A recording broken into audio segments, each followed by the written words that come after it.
All right, folks, it's that time of year. We got the map of what are probabilities of seeing a white Christmas. I know as a kid, I loved this map. I was so excited and praying and hoping we are going to get a white Christmas, and it does look promising out there for this year. We are consistently going to see some of these winter-like temperatures, and of course, with snow on the ground, more of it to come. It does look like the chances are much better than what they were last year. Still almost a month away, so we have plenty of time to make a little bit of more of that snow, especially with some low pressure systems moving in. Right now we're seeing some winds blowing right across the lakes. All of the lakes and the lake effect snow machines are cranked on. We are looking at some heavy snow in some regions. UP of Michigan, Michigan in general, Pennsylvania, upstate New York. You are looking at a few more inches of snow to come, even close to a foot or more in some isolated locations. For our area, though, mainly some flurries. We're not looking at anything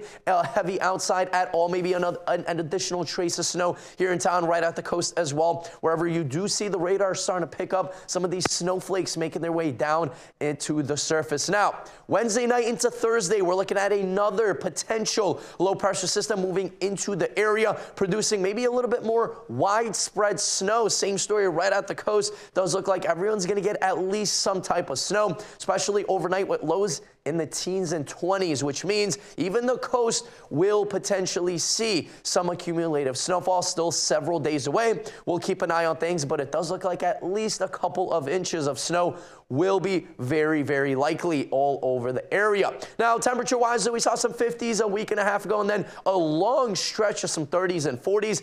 In Wisconsin, I was looking at that upper Midwest. They went from the 50s, right? They went from the mid-50s to the 40s to the 30s, and then in the teens as high temperatures just in the matter of a week and a half to 2 weeks. So they saw a much, much sharper, colder stretch of those temperatures rolling on in that big pattern change in their area. Not quite as strong here in the Northeast. Now, high temperatures earlier today, did see a little bit of that melting of the snow, 38 degrees here in town, upper 30s, same story stretching from Rockland, Bar Harbor into Machias. Greenville, you were hovering right around 30. No snow was melted there. Our average right around 40 degrees. That's what we should be this time of year. We're going to stay well below that. And then even colder by the end of next week, especially by next weekend. Highs only in those 20s. Now, at least those winds are pretty calm out there, right around 5 miles per hour in some locations. The winds will continue to stay very, very light overnight. Decreasing clouds out there. Temperatures, of course, continuing to cool off as the clouds break up back in those mid-teens.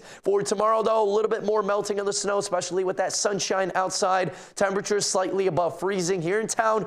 Greenville, of course, you're going to be much cooler than that. Our extended forecast outlook does show increasing clouds out there for Tuesday. Overall, though, staying dry. And then by Wednesday night into Thursday, more snow rolling back into the forecast. A little bit of rain and snow mix on Thursday. I do think that's mostly going to be at the coast, maybe starting to inch up into our area, Dover, Foxcroft, north. You should stay mainly a snow event on Thursday. We'll keep an eye on things. Does look like maybe a few more inches of snow will be piling up.